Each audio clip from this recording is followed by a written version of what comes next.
What is up guys? Good day. The weather is good. Hindi siya mainit, hindi rin siya malamig. Update pala sa panahon ngayon mga kaibigan.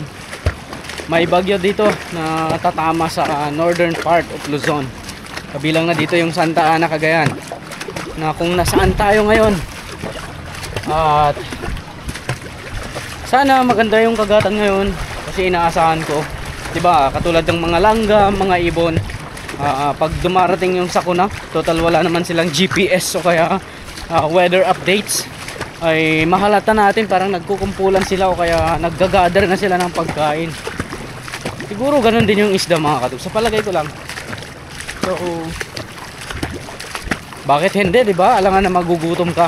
Ganun pa man yung paniniwala ko mga katuks, di rin natin alam kung ano yung katangian o kaya pag-iisip ng mga isda during typhoon. So, para malaman natin, let's find out guys. Gamit ko ngayon, Master Vin Mino. Of course, Shadrach 702 from Fishers of Men.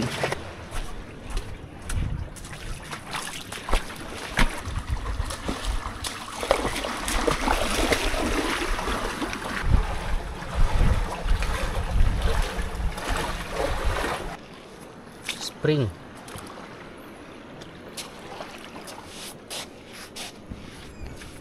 So basically itong spot natin mga katuks, ito yung tinaguriang Boracay of the North.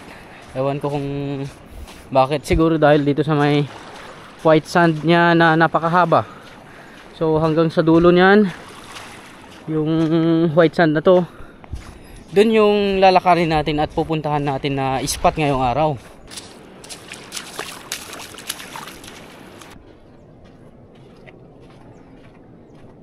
Kung mapadpad man kayo dito sa Santa Ana, Cagayan mga katuks, try nyong pasyalan tong Angib Beach, napakaganda niya.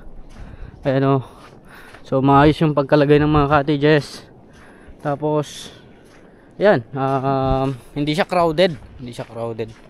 Maganda rin na pasyalan nyo yung Posorobo Beach, maganda rin yan. May mga nagsisitalunan dito na parte. Siguro may mga baracutes dyan. Yang madilim-dilim na part na yan, bahagi na siguro ng bagyo yan. Kagabi pa maulan dito at saka kung mapansin nyo, blur na yung tubig dito. Usually clear na clear to, lalo na sa part na yan. Mamaya mararating natin. Pero of course napakaganda pa rin ng lugar guys. Whew. It's nice to be back at saka makapag vlog ulit dito sa Santa Ana.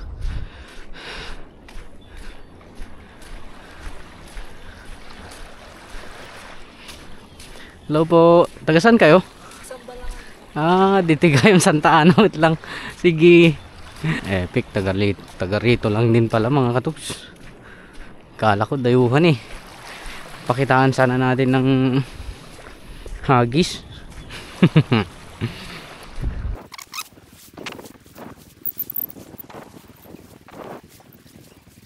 Finally mga katuks, narating na natin yung ledge. Ito yung kuwan, ito dulo ng Angib Beach. So pag tatawid ka pa dyan, another buhanginan, gotan naman yan. Gamit natin yung ating signature lure, Master Vin Mino. Nasa description lang kung gusto nyong bumili, gusto nyong matry. First cast of the day. A fish away. Tangay away. Huwag naman.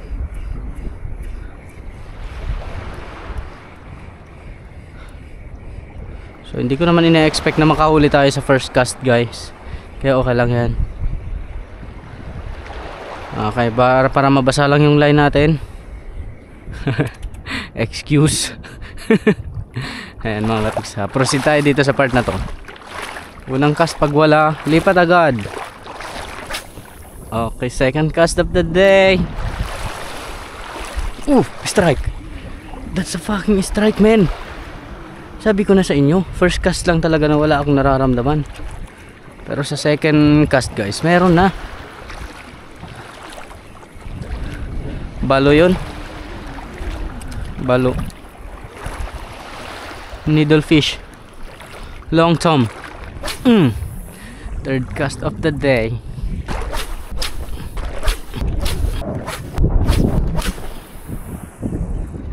Pagkatapos ng ilang hagis, tapos wala, alis.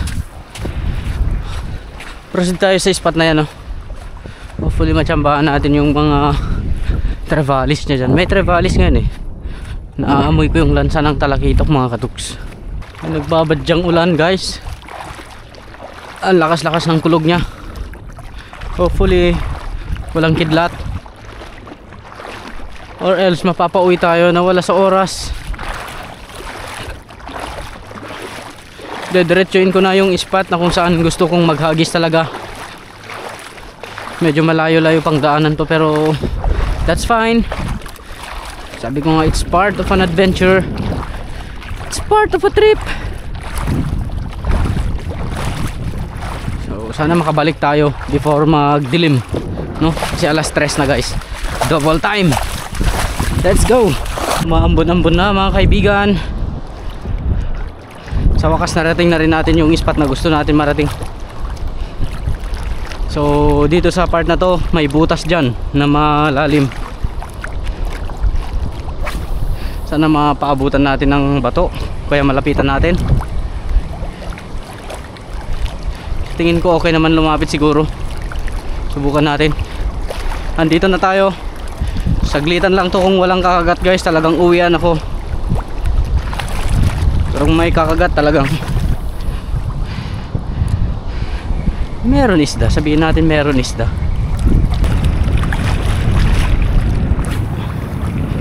A fish away, a rain away.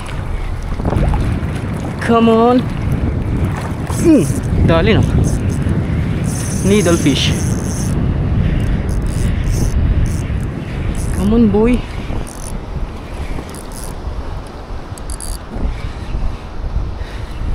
Come on. Don't bite my leader line boy.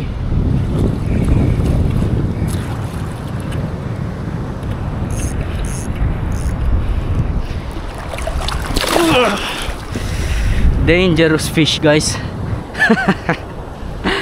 Woo! First fish of the day. Long tom.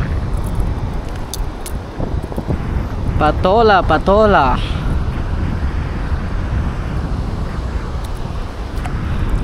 Dalawa lang yan, barracuda or needlefish dito. Saka isali mo na rin ang bluefin trevalis. Ang haba ng tuhugan ko para naman sigurado. Kada tong tuhugan natin sa ganitong isda.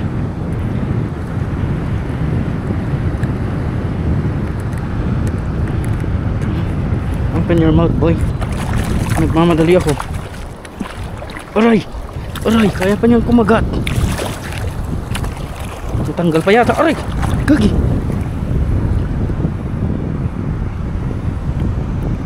Talian ko yung sub-sub mo eh.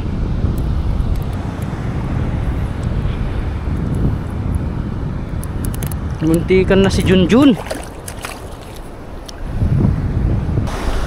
A fish away.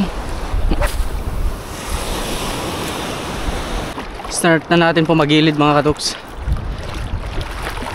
Parang wala rin balak mag low tide talaga. So ngayong time sana yung peak ng low tide niya, pero wala, hindi nagpakita yung hibasan. Ibig sabihin to parang ano siya, nararamdaman na natin yung bagyo dito ngayon. Magandang bumalik na tayo sa gilid. Tapos nakadali tayo ng long tom. Habang nagpapagilid tayo, daanan natin tong murky spot dito. So pag maabutan tayo nyan, delikado tayo. Sana maabutan tayo pag pauwi na. Sabagay, may nahuli na tayo. Isang long tom. Enough na to para sa din-din mamaya. Alam nyo kung anong din-din guys? Secret. Sa kapal ng seaweeds na to, hindi na natin makita yung apakan natin. Pag nagkamali tayo ng apak dito, ligwak tayo. Sigurado ko yan. So tama na dito siguro. Pag hindi kasi tayo mag-proceed dyan, sasabit-sabit yung lure. Pag ni-retrieve natin, wala tayong choice kundi masyado makapal guys. Kapal talaga. Kapal. Kapal min oh. A fish away. Laglag tuloy yung tuhugan ko.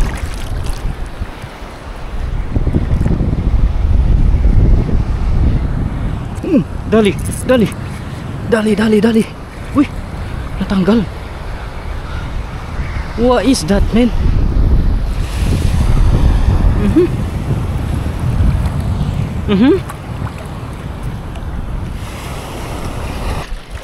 Wala na guys, napalibutan na tayo ng ulap.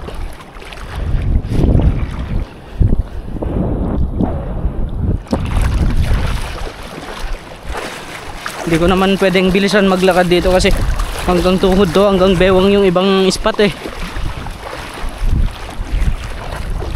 Wala eh, choice natin pupunta dito eh. Ayan na guys, sabutan na tayo ng bagyo. Ayun, nasa likuran natin yung ulan. I-memorize natin tong puntahan natin kasi didilim gulpen, hindi natin makita yung dadaanan natin. Ito yung risk ng pagpunta natin dito. Saka ang bilis lumalim ng dagat oh. Yung hibasan hanggang bewang na. Naku po, hindi tayo magkita-kita mamaya men. Kaya please lang, malayo pa yan mga katuks, malayo pa yan. Talagang wala tayong kawalaan dyan no. Nasa likuran na natin.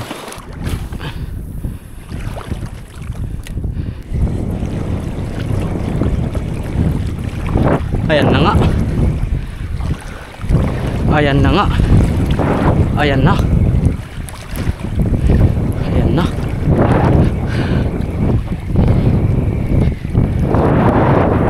Ayan na men. Sige, cast lang. Bagyo lang yan. Huwag naman. Kagi malalim pala. Hindi natin makita kung malalim oh. Kasi blur talaga yung tubig. Aray ko. Strike pa yun ah.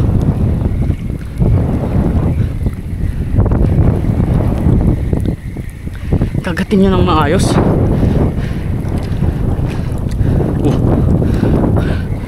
Saan na yung mga lumilitaw na isda ngayon ah.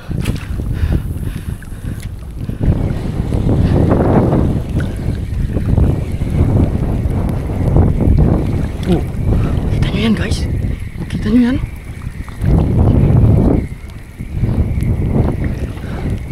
What the hell? Ayaw ma.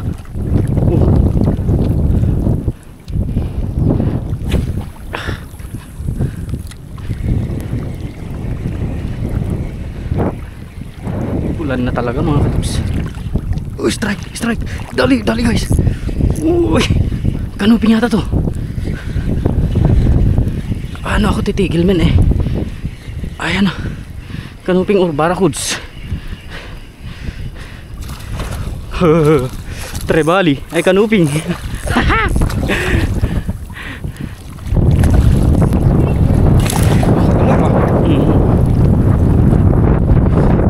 Bagyo.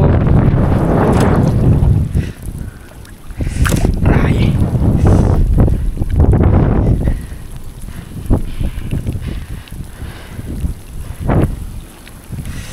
Yan na men.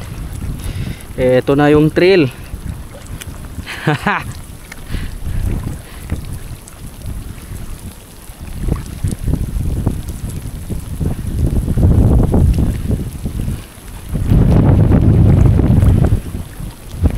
Agarabe oh. Agarabe.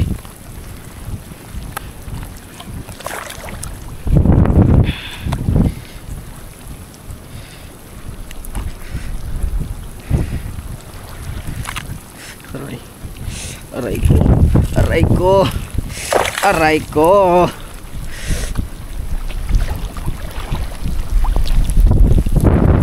Aray. Ayan na.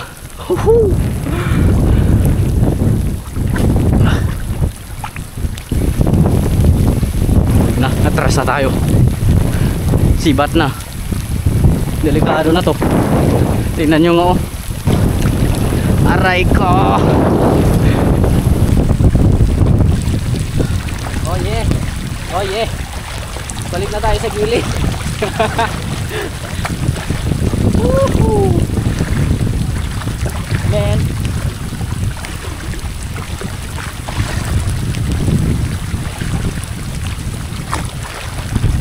Look at that. Look at that. At me, man. Look at me.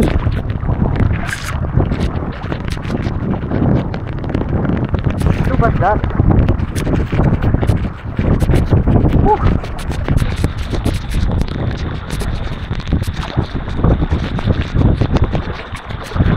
Bale, malapit na tayo. Isang tawiran na lang na malalim. Then all goods na tayo dyan. Na napakadilim ng kapaligiran. Parang gabi na. Putang ina, ang lalim. Swimming na to.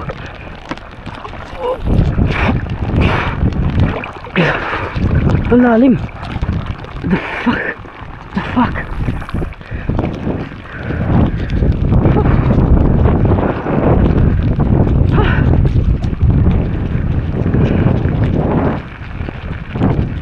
Thank you Lord.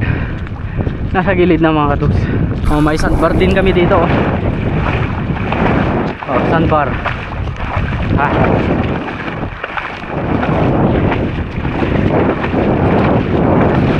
See this sandbar? Look at this.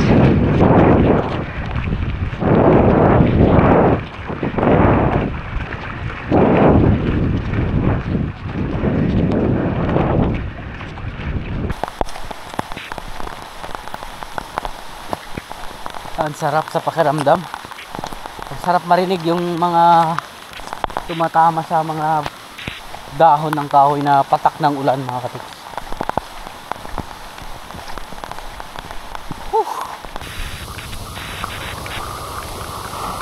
Subukan ko nga dito.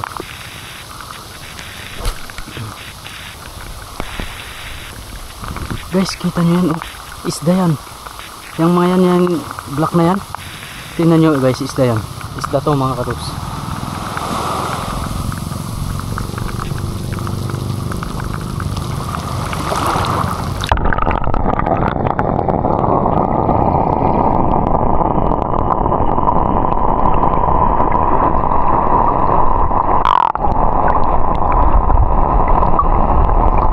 Hindi ko na rin palampasin tong pagkakataon na to mga katuks para maligo.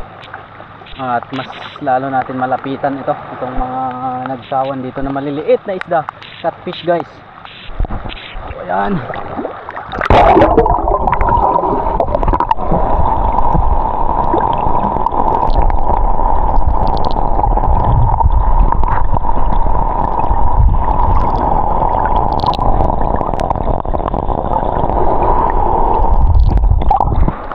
Ayan, nasa likuran ko sila mga katuks. Alright, I'm done for today's fishing adventure. Alright guys, fish away, all for the glory of God. And fish bump. Swimming muna tayo.